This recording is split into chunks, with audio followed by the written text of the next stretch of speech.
When the countdown begins for a new year, we need to look at what to release. And that's why we're going to talk about why you need to stop abandoning yourself in 2026 and how. Let's begin. Are you ready to shine? Come on, it's the shiny one. You got this.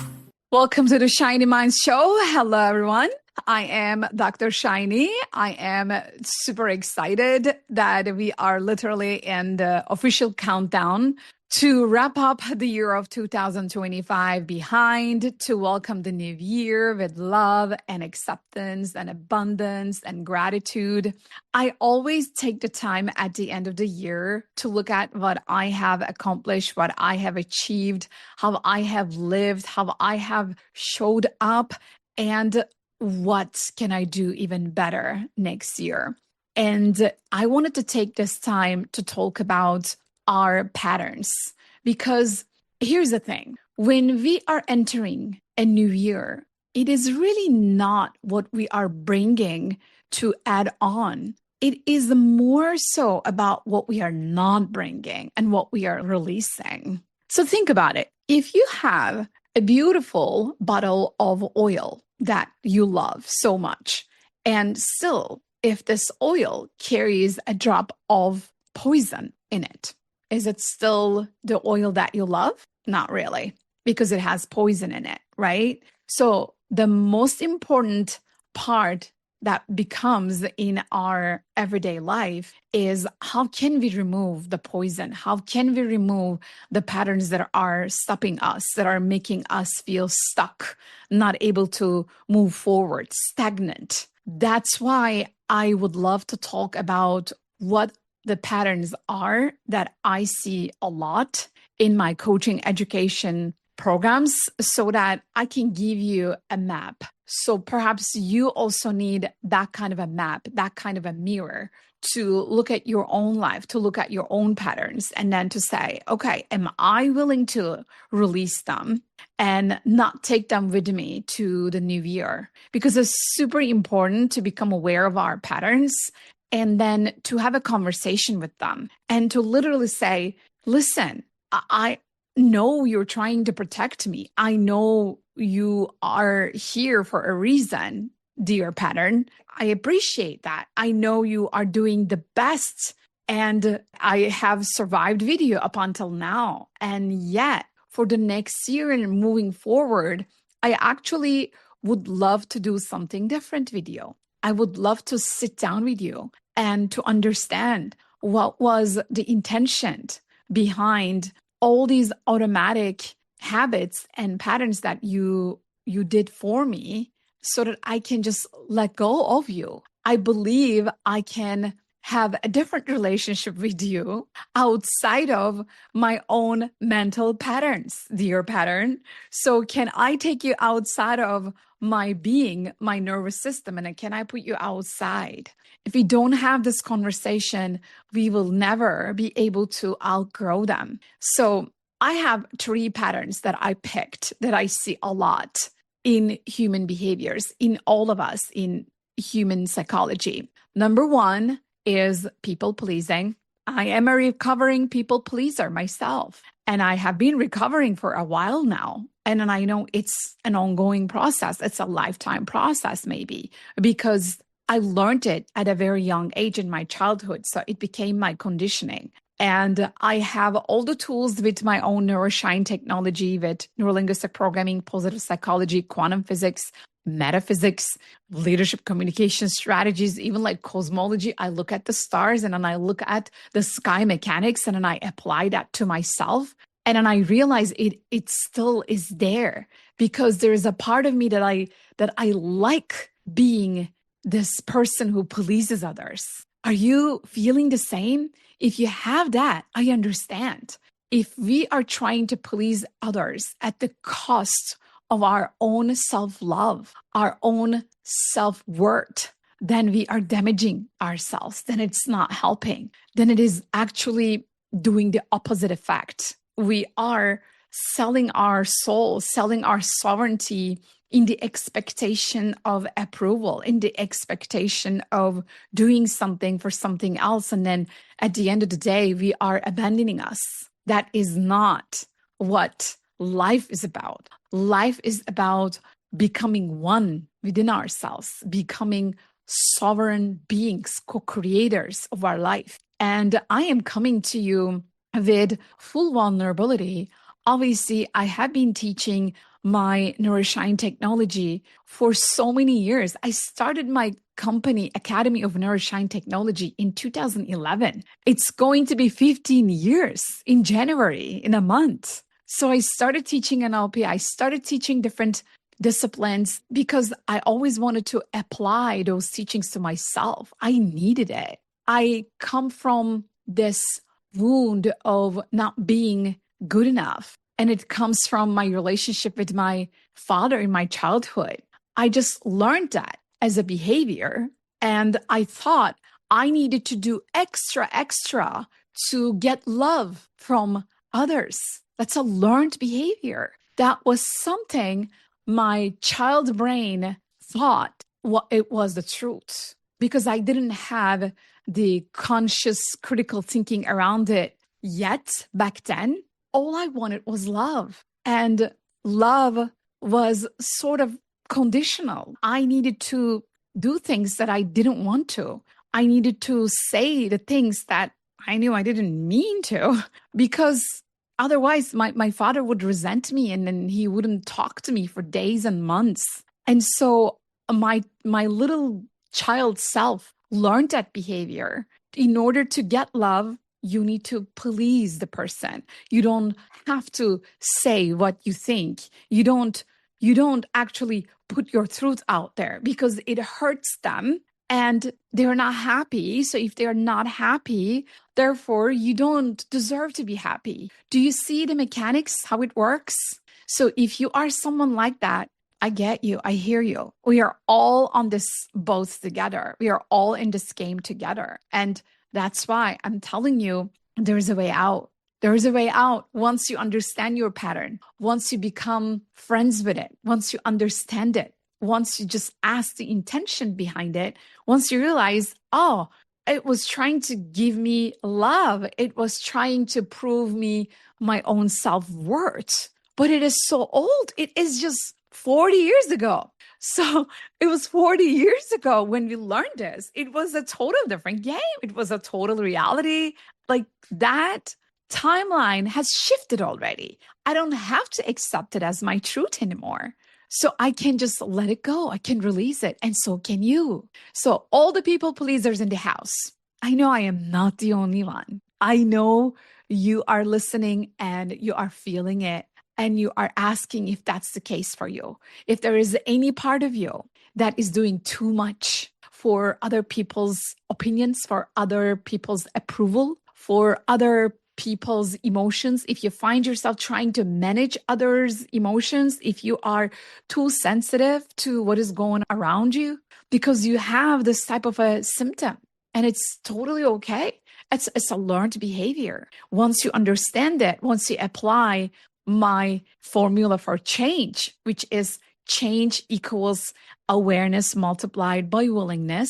You become aware of it. Okay, this was all so that I could be happy and then I could feel loved. But it was all for a reason. I didn't know any better. It was looking for external approval. So now I am choosing my internal approval.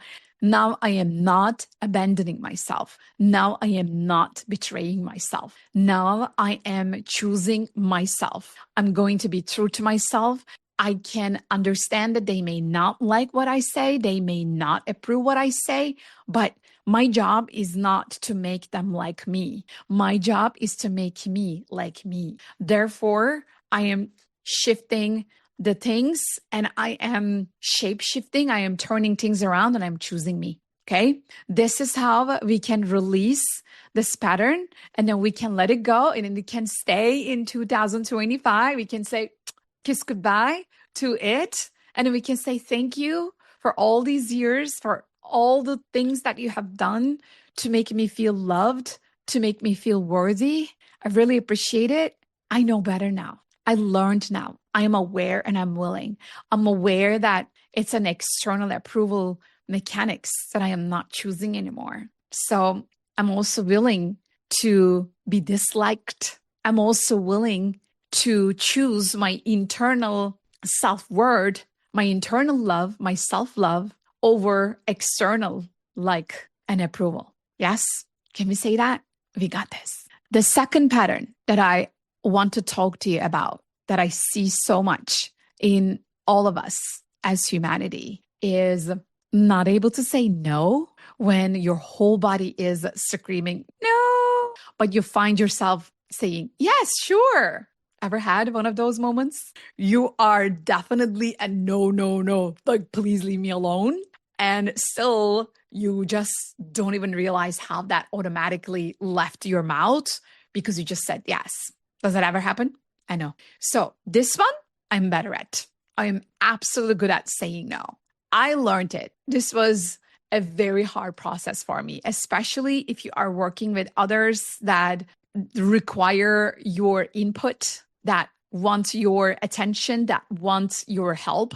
Those people, they're going to want all of these things from you, right? You're needed and you're wanted. So the intention behind this pattern, if you sit with it and if you ask, you like being wanted, you like being needed, you like the attention. That's kind of like the addiction. It's still the external approval. It's still something external. Do you see? It's a common pattern. It's a common theme of external approvals. And so what you can do to apply my formula for change, awareness multiplied by willingness, you can become aware of it.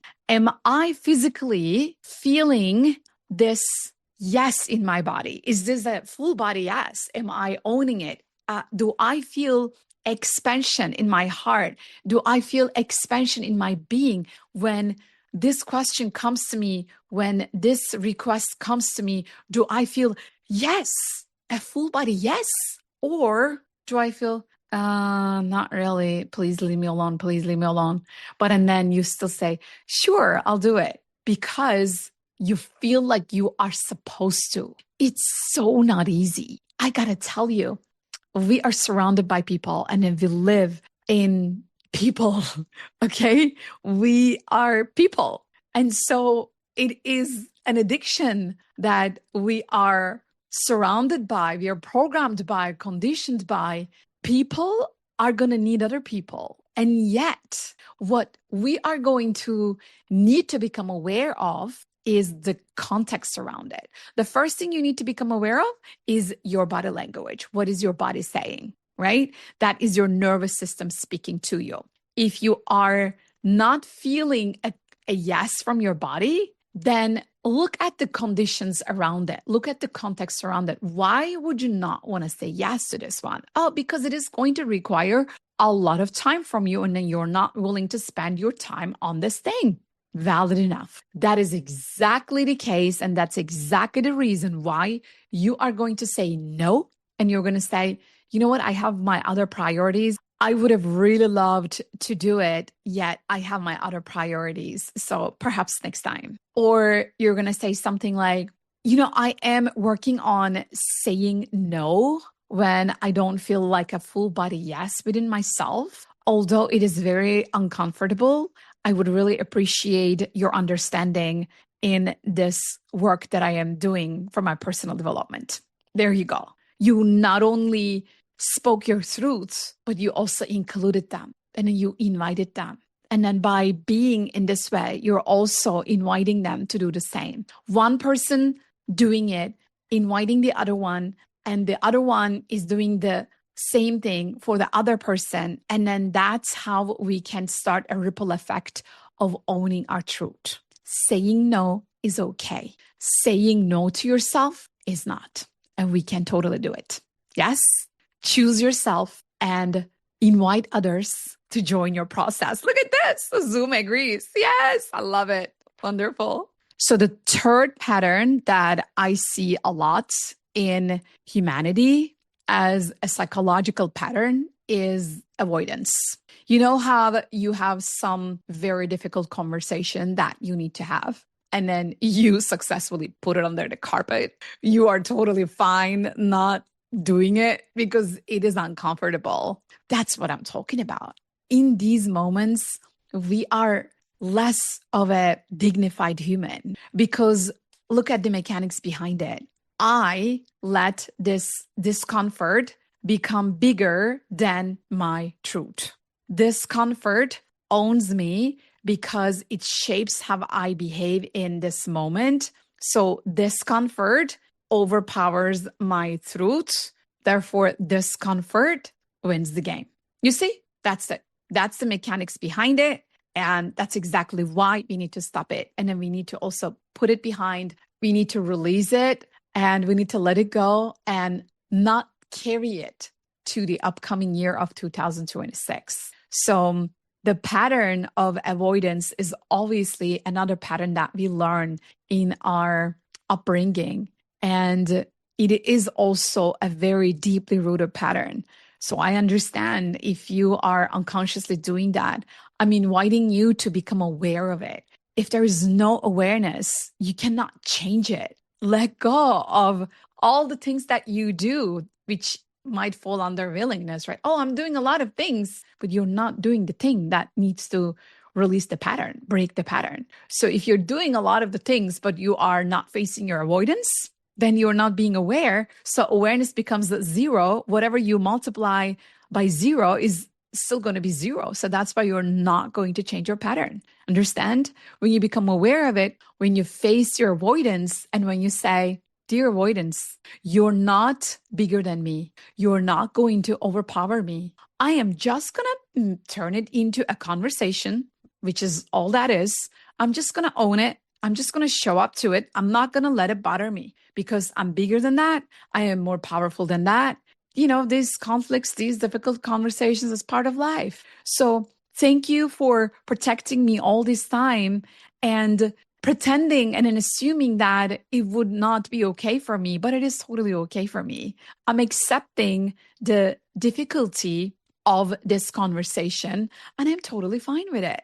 In these difficult conversations, as I do more of them, I actually build my muscle around it, and then I become tough. And so difficult is not difficult anymore. I actually raise my level, my standard high above that, and they become no longer difficult for me. They become easy for me in time. So that's it. That's the willingness part. You literally owning it, saying it, reframing how it can change its form in your mental, emotional, and psychological and spiritual being. Okay. So again, to wrap up, we talked about 3 patterns that we can all let go and release to the air, to the field in 2025. And we are not going to carry them with us to 2026. Number 1, people pleasing. Number 2, saying yes when we know we want to say no. And then number 3, avoiding and putting things under the carpet when it feels difficult, because we know we can do better. And the old difficult becomes the new easy. We all have that. We just need to become bigger than them. That's it. And that's why I am inviting all of us to sit with our decisions, with our behaviors, with our language patterns, with our relationships. How do we show up? How did you show up in 2025? How did you talk to yourself? Did you abandon yourself? Did you betray yourself? Did you try to please others? Say yes when you wanted to say no? Did you put things under the carpet when it was difficult? Let's face it. Let's take the time. I'm getting goosebumps. Let's take the time to really have this deep conversation with different parts of us. Let's unite all parts of us because we are one. And that is my message to you. And that is the world that I want to live in the year of 2026. So join me. Let's make the new year the best year ever. And let's just change the world by becoming the change that we want to see in the world. So my dear Shiny Minds, you know where to find me. You can go to shinyunsal.com and grab that PDF and to see how we can work together in 2026. Or you can go to neuroshinetechnology.com and book a call with one of us, with one of our faculty trainers, and see how we can hold your hand as your personal development partner, as your partner in Shine. And we can really hold a space for you to become the change you want to see in the world. That is my wish for you, for your loved ones. If you like this video, please put a like, share it with others, and subscribe for more videos, more content just like this, so that we can show up better, more conscious, more delicious human beings in 2026. Thank you for watching. Thank you for your support in the entire year of 2025. Until next time, keep shining your light. Go galactic. Go galactic. Go galactic. Then you're in the right place. Let's go, let's go.